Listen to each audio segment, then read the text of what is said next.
Je pensais vivre une soirée tranquille, mais quand les amis de mon mari ont franchi cette porte, ma vie ne m'a plus jamais regardée de la même façon. Nous sommes conditionnés à croire que le destin arrive avec une fanfare, que la trajectoire d'une vie ne change que lors des grands moments, les mariages, les adieux définitifs, les grandes promotions. Mais si vous me demandez mon avis, les instants qui réécrivent réellement votre ADN se produisent dans les marges silencieuses lors de journées que vous n'auriez même pas pensé à marquer sur un calendrier. Je n'aurais jamais imaginé qu'un vendredi soir orageux et isolé se transformerait en l'une des nuits les plus douloureusement belles de ma vie. Les trois meilleurs amis de mon mari, des hommes que j'avais toujours considérés comme de bons gars, mais totalement étrangers à mon monde intérieur, ont fait irruption dans ma solitude. Ivre, désordonné, complètement sans armure. Ce qui s'est déroulé dans les heures suivantes a démantelé ma vision de mon mariage, de ma propre identité et du pouvoir surprenant de la vulnérabilité. Avant d'entrer dans cette histoire, prenez juste une seconde pour vous abonner à la chaîne et cliquez sur le bouton Like. Cela nous aide énormément à grandir. Et je suis curieuse. Laissez un commentaire en me disant de quelle ville ou de quel pays vous écoutez ce soir. J'adore voir jusqu'où voyagent toutes ces histoires. Maintenant, commençons. La soirée avait commencé comme ces nuits que les introvertis chérissent comme de l'or. Mon mari, James, était sorti pour une fête de départ à la retraite d'un collègue.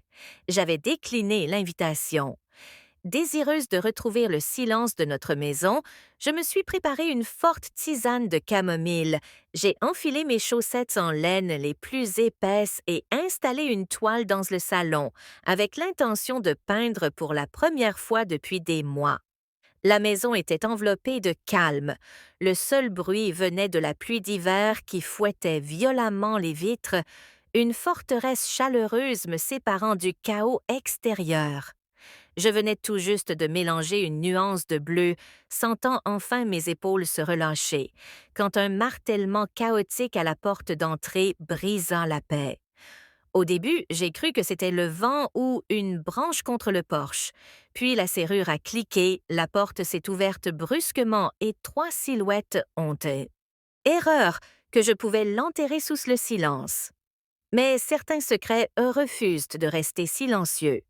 Jason est rentré, a embrassé mon front et m'a dit qu'il m'avait manqué. J'ai souri, faisant semblant que rien n'avait changé, alors qu'à l'intérieur, j'avais l'impression de me tenir sur du verre brisé. Chaque mot, chaque geste était une comédie.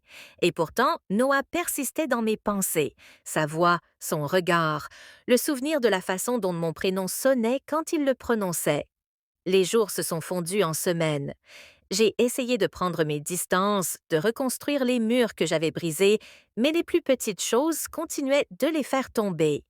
Un message inattendu, un bonjour échangé, la façon dont nos regards se retrouvaient dans une pièce bondée. À chaque fois, ma détermination s'effritait un peu plus. La culpabilité est devenue mon ombre. La nuit, tandis que Jason dormait à mes côtés, je revivais des moments que je n'aurais pas dû me rappeler. Mon corps restait immobile, mais mon esprit était ailleurs, pris dans une tempête dont je ne pouvais m'échapper. Puis Jason a proposé que nous partions un week-end. Juste nous deux, a-t-il dit doucement, les yeux pleins de bonté, sans se douter de rien. J'ai accepté, espérant que la distance apaiserait le chaos en moi. Ce voyage a été à la fois une grâce et une punition. Loin de tout, j'ai vu Jason tel qu'il était vraiment, un homme qui m'aimait sans condition, qui avait bâti tout son monde autour de mon bonheur. Je l'ai regardé rire près du feu, me prendre la main, et je me suis demandé comment j'avais pu perdre de vue un amour pareil. L'espace d'un instant fugace, j'ai cru pouvoir revenir pleinement vers lui, que la tempête en moi pourrait se dissiper en calme. Mais quand nous sommes rentrés, Noah était là. Un seul regard, et chaque fragile parcelle de contrôle que j'avais construite s'est effondrée. La vérité m'a frappé de plein fouet. Je ne pouvais plus vivre dans deux mondes. La sécurité silencieuse de l'amour de Jason et l'attrait sauvage et dévorant du toucher de Noah ne pouvaient pas coexister. L'un détruirait l'autre, et tous deux me détruisaient lentement. Aujourd'hui, chaque matin pèse plus lourd. Le sourire de Jason porte une confiance que je ne mérite plus. L'absence de Noah ressemble à une blessure qui refuse de guérir. Je traverse mes journées en faisant semblant que tout va bien, mais à l'intérieur, c'est le chaos. Une tension constante entre la culpabilité et le désir, la sécurité et l'élan. Je ne sais pas comment cette histoire se termine. Peut-être que la vérité éclatera et réduira tout en miettes. Peut-être que je la porterai en silence jusqu'à la fin de ma vie. Tout ce que je sais, c'est que ce que j'ai ressenti avec Noah était réel, brut et effrayant, mais réel. Et parfois, les choses qui nous ruinent sont les mêmes que celles qui nous rappellent que nous sommes encore en vie. Maintenant, des bougies, mon vin préféré, la chanson de notre mariage en fond sonore. Mais pendant qu'il parlait, je n'entendais qu'Adam. Sa voix, son rire, ces mots qui résonnaient dans ma tête. Tu mérites plus, Rachel. J'ai souri tout le long du dîner, faisant semblant d'être présente, alors que mon cœur était ailleurs. Plus tard, quand Michael s'est endormi à mes côtés, je suis restée à fixer le plafond. La culpabilité m'a traversée comme une tempête. C'est à ce moment-là que j'ai compris la vérité. J'avais dit oui à tout, sauf à la seule chose qui comptait vraiment, l'honnêteté. Le lendemain matin, je suis allée au travail et j'ai demandé à Adam de prendre un café à l'extérieur du bureau. Il avait l'air surpris, peut-être même nerveux. Assis l'un en face de l'autre, je lui ai dit que je ne pouvais plus vivre dans cette zone grise que nous avions créée. Tu as été gentil avec moi, ai-je dit. Tu m'as rappelé que je suis encore vivante, mais je dois retrouver ce sentiment sans toi. Il est resté silencieux un long moment, puis il a hoché la tête. Tu es plus forte que tu ne le crois, Rachel, a-t-il dit doucement, et c'est peut-être ça que tu devais découvrir depuis le début. Partir a été plus difficile que je ne l'imaginais. Le silence qui a suivi a été brutal, mais peu à peu, j'ai commencé à reconstruire. Pas seulement mon mariage, moi-même. J'ai recommencé à peindre. J'ai commencé à dire oui à de petites joies qui m'appartenaient, oui aux promenades matinales, oui au temps passé avec mes enfants, oui aux conversations avec Michael qui ne ressemblaient plus à des routines.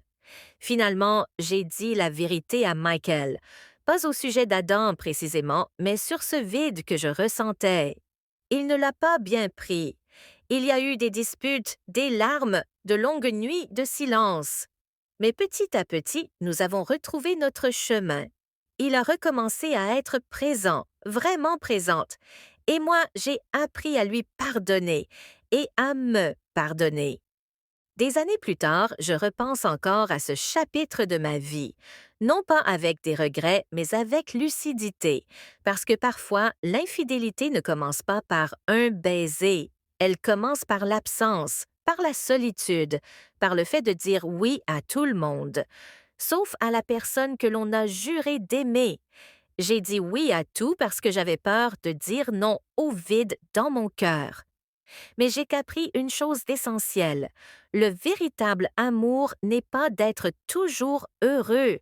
C'est faire face à la vérité, même quand elle fait mal, et choisir de reconstruire plutôt que de fuir.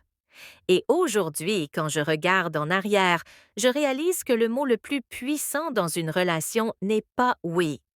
Parce que dire non aux mauvaises choses, c'est la seule façon de dire enfin oui aux bonnes. Même si rien n'avait été dit. Nous n'avions pas franchi de ligne extérieurement, mais intérieurement, quelque chose avait déjà basculé. Quand il me regardait, je me sentais redevenir une version de moi-même que j'avais presque oubliée. Pas parfaite, pas épuisée, juste vivante. Et je crois que c'est cela qui m'a le plus effrayée. Scène 8. L'espace entre deux vies. Après cette nuit-là, le silence avait une nouvelle signification. Chaque regard avait du poids. Chaque mot restait suspendu un peu trop longtemps. J'ai commencé à m'habiller avec plus d'intention, des détails subtils, une touche de couleur, un bijou que je n'avais pas porté depuis des années. Je me disais que c'était pour moi, mais au fond, je savais très bien qui je voulais voir remarquer. Ethan, bien sûr, a remarqué, mais pas de la manière que j'espérais. Tu sembles distraite ces derniers temps, a-t-il dit un soir d'un ton léger, mais avec un regard attentif. Quelque chose au travail? J'ai souri trop vite. Un gros projet, ai-je répondu. Il a hoché la tête, confiant, et cette confiance aveugle m'a fait plus mal que la colère n'aurait jamais pu le faire. Ce soir-là, je suis restée assise dans ma voiture, sur l'allée, longtemps après être rentrée. La lumière du salon brillait doucement à travers la fenêtre. Une image parfaite de paix domestique. À l'intérieur de cette maison se trouvait tout ce que j'étais censée vouloir. Et pourtant, assise là dans l'obscurité silencieuse, je me sentais étrangère à ma propre vie. Scène 9, la pluie qui a brisé le silence. Une semaine plus tard, la pluie est revenue. Une de ces pluies de Seattle qui semble interminable, douce, régulière, rythmée, le genre de pluie qui rend tout plus lourd et plus intime. Il était tard lorsque Lucas m'a proposé de me raccompagner. « Allez, tu vas être trempé, a-t-il dit avec légèreté. J'ai hésité, puis j'ai accepté. Le trajet s'est fait dans le calme. Les essuie-glaces balayaient le pare-brise dans un mouvement lent et hypnotique. Nous parlions de travail, de musique, de rien d'important. Mais sous chaque mot, il y avait le murmure de quelque chose de plus profond, quelque chose de non dit. Quand il s'est arrêté devant ma maison, je n'ai pas ouvert la porte tout de suite. Pendant un moment, tout ce que j'entendais, c'était de la pluie contre la vitre. Puis il a dit doucement, « Tu n'as pas à faire semblant d'aller bien tout le temps. » Quelque chose en moi s'est fissuré. Je voulais dire « ça va », mais les mots ne venaient pas.